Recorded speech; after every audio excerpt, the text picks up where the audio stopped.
Bab 72, Memberi Makan Arsenik.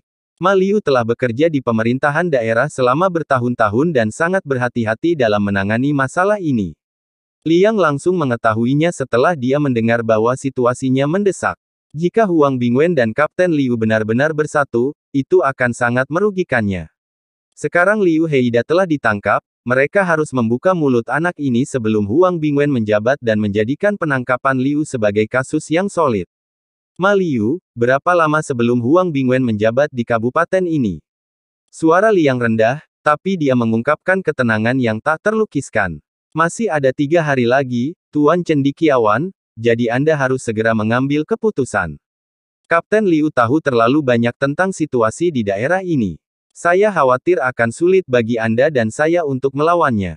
Liang tersenyum tipis, bukankah kita ada waktu 3 hari untuk membuka mulut Liu Heida? Itu tidak terlalu sulit. Ma Liu merasa sedikit cemas saat melihat Liang menganggapnya tidak begitu serius, dan nada suaranya sedikit tidak sabar. Tuan Liang, tolong jangan menganggapnya tidak serius, dan jangan meremehkan Liu Heida, bajingan itu. Dia memiliki mulut dan gigi yang sangat tajam sehingga dia berani menggigit besi solder dengan mulutnya. Kemarin semua alat penyiksaan dipasang, termasuk penjepit, tongkat, palang merah, dan 5 alat penyiksaan utama yaitu logam, kayu, air, api, dan tanah. Tidak ada gunanya. Saya telah bekerja di pemerintahan daerah selama bertahun-tahun.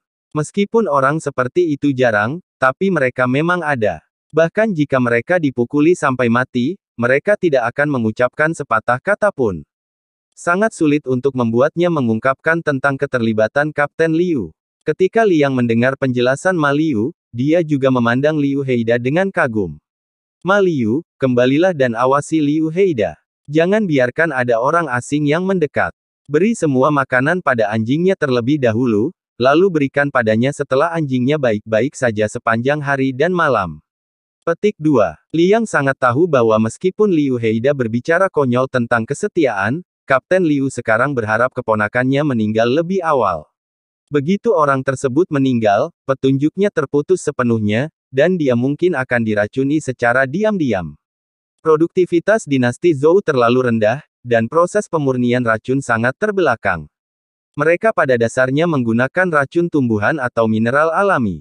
Walaupun benda-benda ini bisa membunuh, namun dosisnya harus sangat besar, dan begitu korban meminum air dan muntah, khasiat obatnya akan sangat berkurang. Walaupun cara menggunakan anjing untuk menguji racun yang dibuat sendiri tidak aman, pada dasarnya sudah cukup di era ini. Sekarang dia harus segera memikirkan cara untuk membuat Liu Heida berubah pikiran dan dengan patuh mengakui semua yang telah dilakukan Kapten Liu. Setelah mengetahui berita tersebut, Li yang kembali ke rumah dan berpikir keras untuk sementara, dia benar-benar tidak punya ide bagus. Orang seperti Liu Heida dapat dianggap sebagai 1 dari 1000, atau bahkan 1 dari 1.000.000 orang. Hukuman yang begitu kejam bukanlah sesuatu yang dapat ditanggung oleh orang biasa. Hal ini akan mudah untuk dikatakan jika itu adalah teknologi modern, seperti obat peningkat kebenaran atau alat pendeteksi kebohongan. Setelah dicampur dengan obat tersebut, akan membuat orang bingung dan berkemauan lemah, dan mereka mau tidak mau mengatakan yang sebenarnya. Namun di zaman sekarang ini, apalagi obat-obatan, bahkan jarum suntik pun, tidak ada tempat untuk membelinya. Tiba-tiba, Liang mendapat inspirasi. Ya, ada cara lain agar Liu Heida berinisiatif mengatakan kebenaran, namun membutuhkan kerjasama banyak pihak. Memikirkan hal ini, Liang menyuruh Lin Cuxue membaca buku teks di rumah, dia bergegas keluar, dan segera menemukan Niu Er di jalan. Niu Er, cepat pergi dan persiapkan apa yang ku bilang padamu. 20 set pakaian hitam, celana panjang hitam dan kain hitam menutupi kepala, perisai 10 sisi, dan 20 pedang tunggal. Siapkan beberapa busur lembut dan anak panah ringan, beberapa direndam dalam urin babi dan sapi, dan sedikit darah anjing. Pergi dan persiapkan secepatnya. Setelah mendengarkan materi ini, Niu Er tercengang. Awalnya, dia mengira Liang sedang mempersiapkan hal-hal ini untuk bertarung dalam pertarungan yang sulit dengan seseorang, tapi ada apa ini? Apakah sulit untuk mempersiapkan hal-hal ini? Melihat Niu Er ragu-ragu, Liang bertanya. Tidak, itu mudah. Ini semua adalah barang yang sudah jadi. Aku bisa menyiapkannya untukmu dalam waktu kurang dari 2 jam. Hanya saja gelembung urin dan darah anjing binatang ini digunakan untuk apa? Apakah digunakan untuk mengusir hantu dan setan? Saya rasa ada yang tidak beres dengan nyonya kemarin. Kalau begitu, aku akan perintahkan anak buahku untuk mencari darah anjing hitam. Konon benda ini bisa mengusir roh jahat dan mungkin bisa menyembuhkan penyakit istri tuan. Liang tercengang. Tampaknya lambaian gunting Lin Cuxue hari itu memang meninggalkan bayangan psikologis pada orang lain. Tapi sekarang sudah terlambat untuk menjelaskannya. Dia hanya berkata, ini tidak ada hubungannya dengan hantu dan dewa. Kita akan menampilkan pertunjukan yang bagus malam ini agar Liu Heida tidak melakukannya sendiri. Niu Er juga tahu apa yang terjadi di pemerintahan daerah. Jika hakim daerah baru datang dan Kapten Liu dapat diangkat kembali, dia bisa membayangkan nasib hidupnya. Sekarang kita harus segera menggulingkan paman dan keponakan keluarga Liu, dan menunggu sampai hakim daerah menjabat. Kemudian akan ada ruang untuk bernapas dan bermanuver. Aku akan segera membereskannya. Di mana saya akan meletakkan barang-barang ini setelah selesai. Serahkan semuanya pada Ma Liu. Saya akan pergi ke pemerintah daerah sekarang. Setelah Anda menyiapkan semua ini, Anda akan memilih 20 saudara yang jarang terlihat di jalan dan dapat membantu saya kapan saja. Liang memberikan instruksinya dengan jelas dan logis, yang menunjukkan bahwa dia telah memikirkannya dengan cermat. Tetapi hal-hal ini sangat tidak dapat diandalkan sehingga Niu Er tidak tahu untuk apa hal-hal tersebut. Namun instruksi sang cendekiawan lebih efektif daripada dekrit kekaisaran, dan Niu Er bergegas pergi. Liang tahu bahwa setiap detik berarti sekarang, dan hakim daerah yang baru, Huang Bingwen, sedang dalam perjalanan untuk menjabat. Jika Liu Heida tidak berbicara malam ini, dia khawatir situasinya akan memburuk. Tetapi semakin tiba pada momen hidup dan mati, Liang menjadi semakin rileks dan pikirannya menjadi sangat jernih. Segera setelah tiba di kantor pemerintah daerah, dia memanggil Ma Liu dan berbisik, di kantor pemerintah daerah, cari kamar cadangan. Semua jendela sudah dipaku, dan hanya menyisakan pintu kecil. Gali beberapa lubang pohon lagi di luar, dan tanam sementara beberapa pohon dan bambu lainnya. Tidak peduli apakah itu hidup atau mati, selama mereka bisa ditanam. Apakah kamu mengerti? Meskipun Ma Liu telah bekerja di pemerintahan selama bertahun-tahun, ini adalah pertama kalinya dia mendengar perintah seperti itu, dan dia terkejut. Tapi dia segera menyadari, siapa Liang? Bintang keberuntungan di langit yang turun ke bumi. Reinkarnasi dari Dewa Agung. Bisakah Anda memahami apa yang ada di kepala cendekiawan? Karena Anda tidak mengerti, jadi ikuti saja dengan jujur. Jangan khawatir, Tuan Cendekiawan, saya akan segera melakukannya. Tunggu sebentar, ada satu hal lagi yang ingin kukatakan padamu, dan lakukan sekarang. Ma Liu, pergilah ke toko obat dan belilah akonite dan arsenik, rebus ke dalam mangkuk berisi air, lalu tambahkan ke dalam makanan dan kirimkan ke Liu Heida. Bab 73, Liu Heida yang bodoh dan setia. Kata-kata ini benar-benar membuat Ma Liu Lei begitu renyah di luar dan empuk di dalam. Sekarang semua harapan tertuju pada Liu Heida yang berbicara. Baik akonite maupun arsenik adalah racun yang mematikan. Ma Liu tidak bergerak sejenak, dan ekspresinya sedikit berubah. Mungkinkah ketika Liang mendengar hakim daerah baru akan datang, dia menjadi bingung dan ingin membunuh musuhnya satu per satu. Melihat ekspresi malu Ma Liu, Liang tersenyum. Pergilah dan ingat, kamu harus menemukan seseorang yang kamu percaya untuk menangani masalah ini. Ada bau busuk di penjara daerah. Tidak ada sinar matahari sepanjang tahun, dan bahkan jerami di tanah pun berbau busuk. Sekarang Liu Heida penuh luka, dia baru saja dibersihkan dan dibalut, dan seluruh tubuhnya mengejang kesakitan. Orang ini memang bajingan kepala batu. Bahkan sampai sekarang, dia masih berpura-pura sombong dan berteriak sekuat tenaga.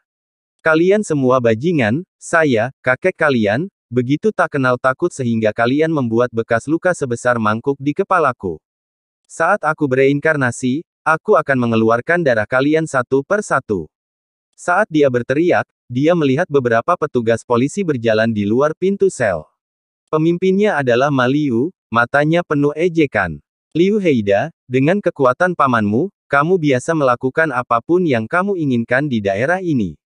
Mengapa kamu sekarang seperti anjing kudis dengan tulang punggung patah? Liu Heida mencibir, Ma Liu, kamu sibuk menyiksaku sepanjang malam tadi. Apakah kakek Liumu ini mengucapkan sepatah kata pun? Kalau bisa, pukul saja. Kulitku tidak sakit. Meski hanya tinggal kerangka, hatiku tetap terbuat dari besi. Orang ini berteriak dan menjerit, dan dia meludah dan mengumpat seperti bajingan di pasar. Ma Liu tidak terburu-buru. Ketika Liu Heida memarahinya sampai suaranya hampir menjadi serak, dia berkata sambil tersenyum, "Di mana saudara Liu Heida? Segera bawa dia dan masukkan mereka ke penjara bersama-sama." Kalimat ini benar-benar membingungkan Liu Heida. Dia adalah seorang lajang dari 3 generasi, jadi dia tidak memiliki saudara laki-laki atau perempuan.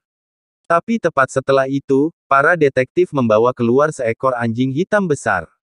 Ia tampak galak dan menggonggong pada siapapun. "Liu Heida, ini saudaramu. Jika kamu berkulit hitam, dia juga berkulit hitam. Jika kamu gila, dia akan lebih gila. Aku memiliki takdir untuk mengurung kalian berdua sehingga kalian bisa membicarakan cinta antar saudara. Ngomong-ngomong, kamu tidak jauh dari hukuman pemenggalan kepala. Pamanmu, Kapten Liu, sangat baik dan telah menghabiskan banyak uang untuk menyiapkan makanan sebelum pemenggalan untukmu."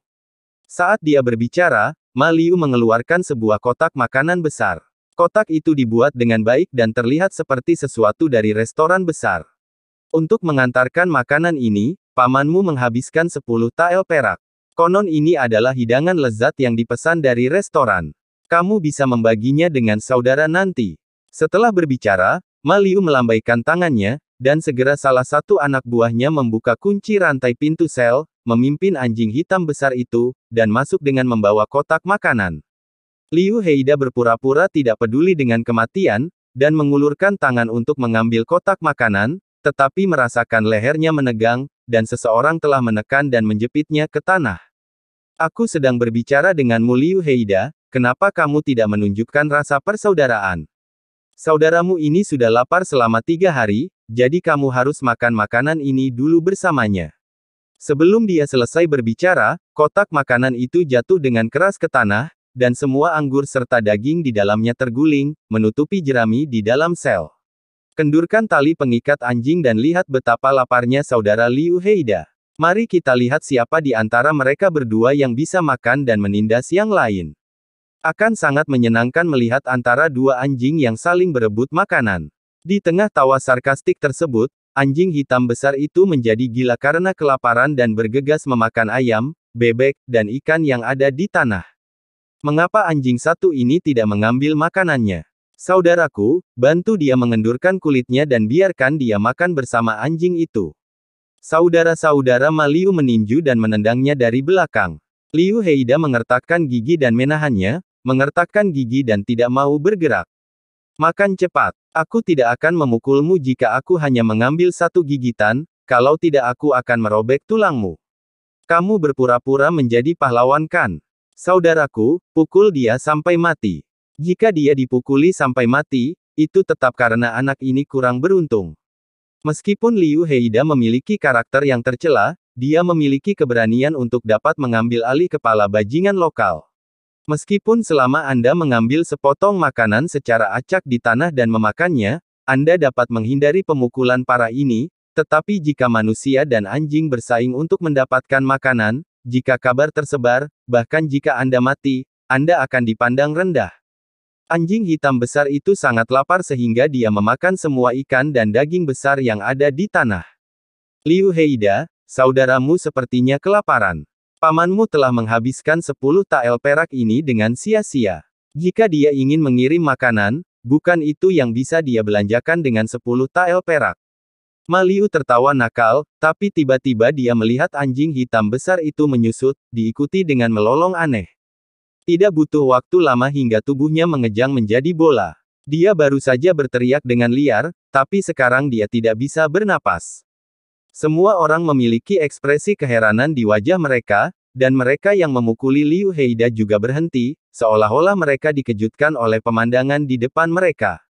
"Sialan, aku tidak menyangka orang bernama Liu ini begitu kejam. Dia akan melakukan apa saja untuk melindungi dirinya sendiri." Ma Liu berbicara dengan makna yang dalam, dan orang-orang di sebelahnya sepertinya mengerti. Mereka pergi untuk melihat tubuh anjing itu, dan salah satu dari mereka sepertinya mengetahui sesuatu tentang belenggu itu. Kapten Ma, otot-otot anjing ini menegang. Pasti diracuni oleh Strychnos atau Aconite. Dia mati begitu cepat. Mungkin racunnya juga ditambahkan dengan arsenik. Ma Liu berkata sambil tersenyum, jika kamu tidak peduli pada dirimu sendiri, kamu akan dihukum oleh langit dan bumi. Bukankah kita masih tahu siapa Tuan Liu? Liu Heida hanya sebuah beban. Apakah dia masih bisa hidup jika dia benar-benar mengakui keterlibatan Kapten Liu? Tapi jika dia meninggal di penjara, saya khawatir kita semua akan dihukum. Segera kirim seseorang untuk melindungi sel ini. Tidak boleh ada kesalahan. Pamannya punya beberapa trik di daerah ini. Semuanya sudah dibersihkan di tanah. Untungnya, tulang Liu Heida sangat kuat sehingga dia tidak makan bahkan setelah dipukuli seperti ini. Dia menyelamatkan beberapa dari kita. Jika tidak, kita mungkin tidak bisa makan dan pergi dengan tenang. Petik 2. Ma Liu memimpin semua orang untuk bubar, sementara Liu Heida duduk di sel dengan tercengang. Tidak pernah dalam mimpi terliarnya, membayangkan bahwa dia akan berada di sini berusaha sekuat tenaga untuk bertahan, disiksa dengan berbagai cara, dan bahkan tidak mengucapkan sepatah kata pun kepada orang lain. Namun siapa sangka alih-alih mengeluarkan uang untuk melepaskan dirinya, pamannya justru malah ingin meracuni dirinya sendiri hingga tewas. Paman, apakah kamu sangat ingin keponakanmu mati? Orang ini seperti orang gila di dalam sel, berteriak dengan liar, menangis dan tertawa, dan berada di ambang gangguan mental. Ma Liu dan kelompoknya sedang menunggu di luar. Mereka mengira Liu Heida akan menjual pamannya karena marah, tetapi tiba-tiba tidak ada pergerakan setelah beberapa saat. Paman, kamu boleh bersikap tidak baik, tapi aku tidak boleh bersikap tidak adil. Aku akan mengambil hukuman ini sendiri. Ma Liu menghentakkan kakinya dengan getir keluar. Tampaknya strategi Tuan Liang tidak berhasil. Bersambung.